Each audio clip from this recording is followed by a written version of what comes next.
Police say the man seen here in handcuffs is 29-year-old Ali Mohammed Brown, the prime suspect in a killing spree stretching from New Jersey to Washington state, one allegedly motivated by Brown's hatred of U.S. foreign policy. Brown's alleged victims, all adult males with no known connection to him. Police say between April and June this year, Brown killed 3 people in Washington state, shooting them late at night in quiet locations, execution style. A few weeks later in New Jersey, 19-year-old college student Brendan Tevlin was found dead inside his SUV from multiple gunshot wounds.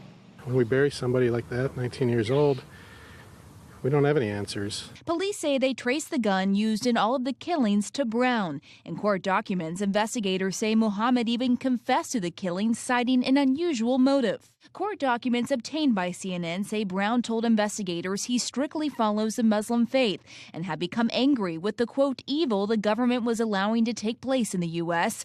Brown allegedly telling police, "My mission is vengeance for the lives, millions of lives lost every day. Iraq, Syria, Afghanistan, all these places where innocent lives are being taken every single day.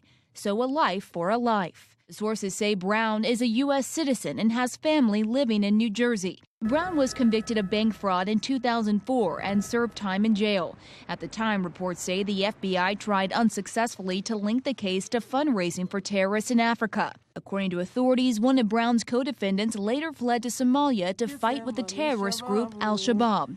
And while authorities aren't labeling Mohammed a terrorist or charging him under federal terrorism statutes, their allegations of Brown's bloody crusade to kill Americans are now raising questions. In order to meet the definition of a terrorism offense, it needs to be demonstrated that the crime was committed in order to influence government policy by intimidating or coercing, or through acts of intimidation or coercion. Based on the statements he's made, I believe you could prove that this was a terrorism offense, but that doesn't necessarily determine whether it should be prosecuted in federal court or state court.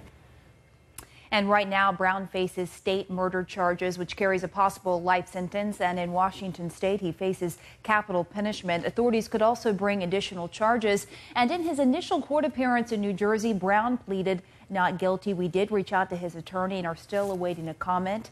It's worth noting, Wolf, that authorities aren't saying that Brown was motivated by a specific terrorist group. And these alleged killings happened before the bombing campaign on ISIS.